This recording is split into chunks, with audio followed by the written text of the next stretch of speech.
അപ്പൊ നമ്മള് ഗ്രാനുലാരിറ്റി ആണ് പറഞ്ഞുകൊണ്ടിരുന്നത്. ഇങ്ങനെയുള്ള ഒരു ലൈൻ ചാർട്ടിന്, അതായത് ജെൻഡറിന്റെ ബേസിൽ നമ്മൾ ചെയ്തൊരു ലൈൻ ചാർട്ട്, ആ ലൈൻ ചാർട്ടിനെ നമ്മൾക്ക് ആ ഒരു ഏജിന്റെ ബേസിൽ ഓരോ ഷേപ്പ് ആയിട്ടും എങ്ങനെ ക്രിയേറ്റ് ചെയ്യാന്നുള്ളതാണ് ചെയ്തുകൊണ്ടിരുന്നത്. അപ്പം ഏജ് എന്നുള്ളതിനെ നമ്മൾ ഇവിടെ ഈ ഷേപ്പിലേക്ക് ഡ്രാഗ് ചെയ്തിട്ടാണെങ്കിൽ നമുക്ക് ഇങ്ങനെ ആയിരിക്കും കിട്ടുന്നത്. കണ്ടോ, ഓരോ ഏജ് കാറ്റഗറിക്കും ഓരോ ഷേപ്പ് ആയിട്ടായിരിക്കും വരുന്നത്. കണ്ടോ, ഇവിടെ കൊടുത്തിട്ടുണ്ട് 16 to 19 വരെ ഒരു ഷേപ്പ് ആയിരിക്കും, 20 to 24 ഇയേഴ്സ് വരെ ഒരു ഷേപ്പ്. അപ്പം ഏജിന്റെ ബേസിൽ ഓരോ ഷേപ്പിലും നമുക്ക് ആ ഒരു ഗ്രാഫ് കാണാൻ പറ്റും. ആ ഷേപ്പ് ഇവിടെ ഇല്ലാന്നുണ്ടെങ്കിൽ നമ്മൾ ഈ ആരോ ക്ലിക്ക് ചെയ്യുകയാണെങ്കിൽ ഇവിടെ ഷേപ്പ് വരുന്നതാണ്.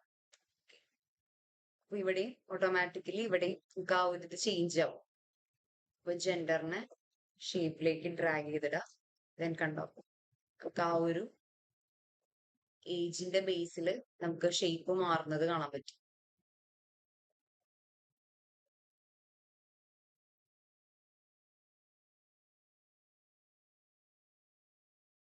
നെക്സ്റ്റ് വരുന്നത് ലെവൽ ഓഫ് ഡീറ്റെയിൽ ആണ്. ഇപ്പം ഏജിനെ നമ്മൾ ഈ ഡീറ്റെയിൽ എന്ന് പറയുന്നതിലേക്ക് ഡ്രാഗ് ചെയ്തിട്ടാണെങ്കിൽ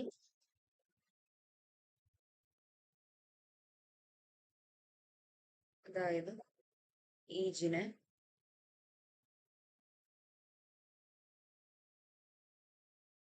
ഡീറ്റെയിലോട്ട് ഡ്രാഗ് ചെയ്തിടുമ്പോൾ നമുക്ക് അവിടെ ഫിൽറ്റർ ഒന്നും കാണാൻ പറ്റില്ല, ഏജിന്റെ ബേസിലൊന്നും കാണാൻ പറ്റില്ല.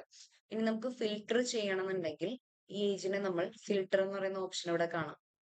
ഓക്കെ, അപ്പം നമ്മളുടെ ഈ ഡാറ്റ സെറ്റിലുള്ള ഏജ് ഇവിടെ വന്നിട്ടുണ്ടാവും.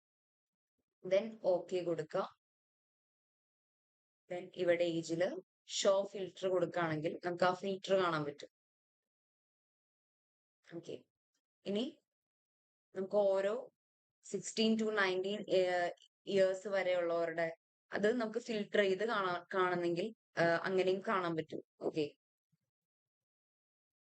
കണ്ടോ, അപ്പം ഇങ്ങനെയും നമുക്ക് വേണമെങ്കിൽ ചെയ്യാം.